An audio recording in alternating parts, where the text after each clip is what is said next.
temps de travailler avec les bases parce que ñu bëri ils ont un peu de rancune également si APR amuñu on a eu très peu de temps pour régler coalition bi pour mun a expliquer coalition yi ne le permettait pas dépôt liste yi également on était absent sur beaucoup de départements parce qu'on a fait une intercoalition sur une autre intercoalition c'était dafa xawoon jaxasoo torop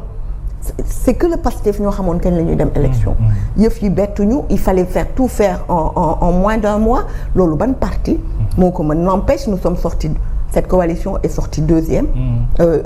aux législatives et non pour nga xam doole un peu libéraux yi am nañ doole ci réew mi pour lan nga koy xam mooy ñun on a eu je pense 515 000 ou 42 000 voix ci loo xamante ni kenn leader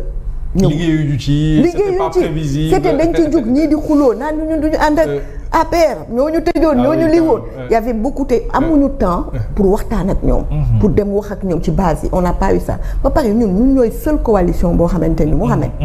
mais ñun suñu benn leader ñëwul ñeneen ñi on a vu le premier ministre Ousmane Sonko mais a battu campagne comme jamais du matin jusqu'à 4 heures du matin vous le voyez Amadou Ba il a battu campagne on a vu les leaders mais lii nii ñun législative yi bu ñu ci demee ñun ñii la ñu gis di xam nga ni man bu ma demee waa Mbirkilaan du sama kanam gi la ñu bëgg gis kanamu Karim Wade wala kanamu Macky Sall la ñu bëgg a gis donc ñun ñii ñoo dem avec les responsables de l'APR sans préparation et n'empêche on est sorti amuñu woon leader bu tirer le train pour que la locomotive pour que ñu mun a am des chiffres xam nga ni bu ci ñoom ñaar kenn sax ñëwoon waxuma ñaar ñëpp mais xam nga ni du demee nii différence day am yaa ngi koy wax léegi na fi longtemps agité jamais réalisé le retour d'exil de Karim Wade qui semble un éternel rendez-vous manqué et puis au sein du Parti démocratique sénégalais c'est vrai koo ci waxal on y croit toujours le cas Karim est-ce que yéen doo leen toog sax waxuma sax le Sénégalais lambda les observateurs wala les militants yi nekk à la base mais yéen en tant que responsable ci biir parti bi doo leen toog posez-vous la question mais pourquoi Karim ne vient pas avec ces rendez-vous yi nga xam ne c'était important pour le Parti démocratique sénégalais et mi nga xam ne waru ko woon manquer il devait venir absolument mais xam nga loolu itam du ressort am 2019 dañ ko dindi on a vu comment il a été enlevé des listes électorales 2019 ay waxu code électoral lañ ko indil et cetera on avait changé la loi uniquement pour lui parce que dafa demoon Koweït foofu la defee inscrire ñu daal di def loi bu bees ne peut être électeur ki mënul ñëwul donc forcément on l'a éliminé ñuy dem ba ci biir préparer les élections passées man xam naa ci dara liggéeyoon na ci lu bëri ci dossier wam et on s'était basé Mohamed loolu nit ñi foog ñu xam ko parce que damay dégg ñu bëri naan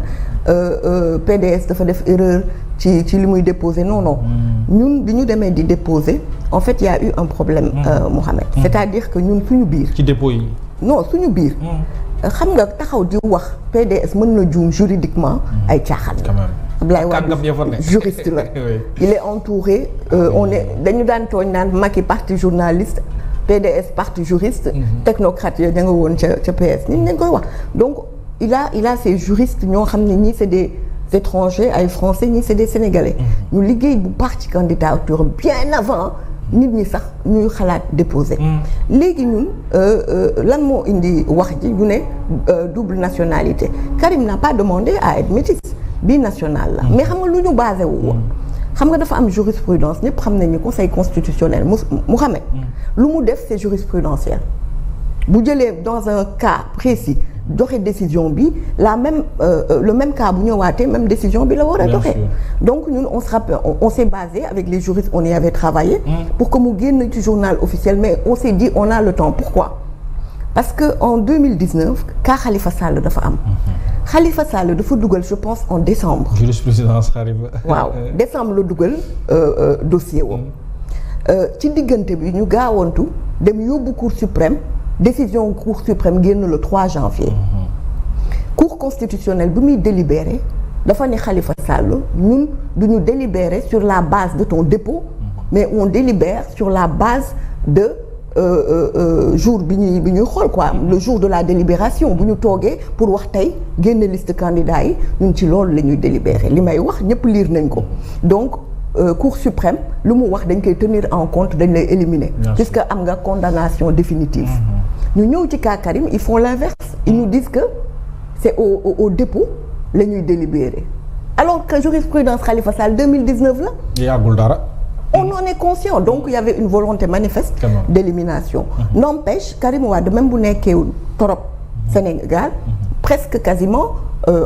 mooy géré parce que il gère malgré la distance oui tous les jours il donne tous les jours des directives sànq rek maa ngi ko ni j'ai une émission une bonne émission non il gère il est au quotidien avec nous sincèrement chaque jour mi ngi ci maintenant c'est vrai que il est temps ñun ñëpp ñu préparer d'ailleurs maa ngi gis ay militants ay jeunes maa ngi ñoom Demba Dang ñoom ñëpp ñi ngi def benn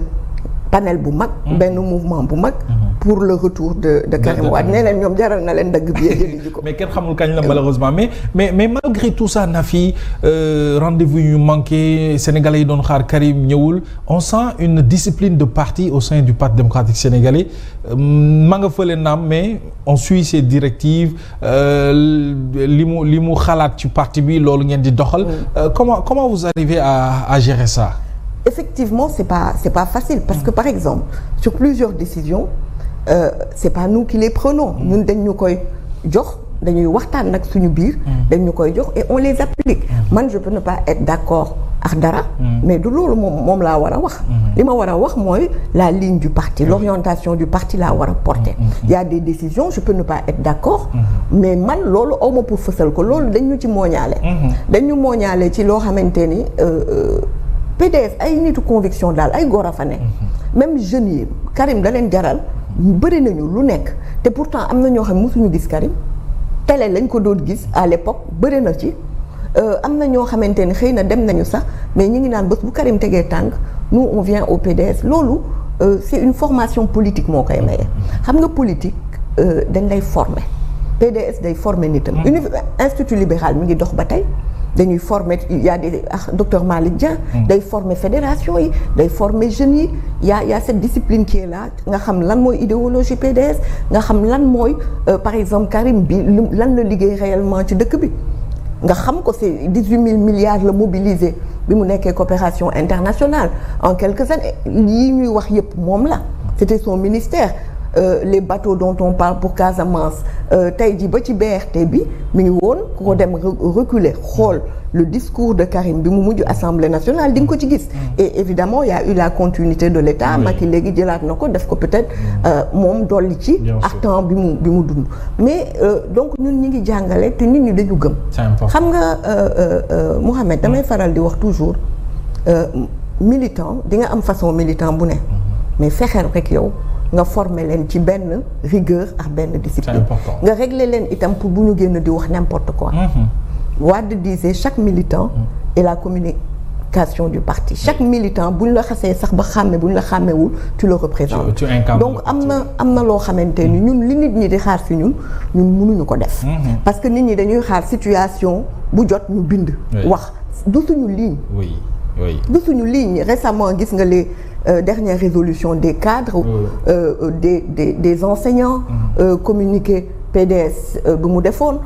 dañ leen wax li ñu soxla wax yëpp te duñu agressé kenn duñu teesante kenn duñu xas kenn duñu saaga kenn loolu dañ ñu ci moo ñaale alors c'est vrai que ne Karim ñëwul nag mais ñiy def politique ñu ngi leen di bàyyi xel parce que xamuñu kañ lay ñëw te bu ñëwee reconfiguration mën na am maintenant la question mooy y a-t-il un plan discret de Karim pour conquérir le pouvoir parce que c'est vrai que ne maa nga fële rek mais mi ngi liggéey sur le plan politique pour ëllëg si biir bu ñëwee Sénégal Mouhamed daal yow dafa am ku lay déy bi PDS dama gëstu Karim est très stratégique yàlla bindee na ko noonu parce que dafa dal nit ku dal la situation du ñëw ba mu paniqué ñun ñi kay ñooy mbëkk mur yi di kii mais yàlla may na ko peut-être si liggéeyam moo ko formaté noonu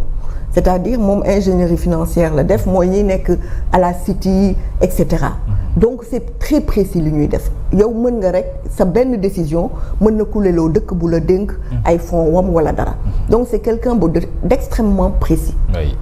man je dis souvent Karim dafa mel ni day xam ni peut-être lii ñëw da koy xam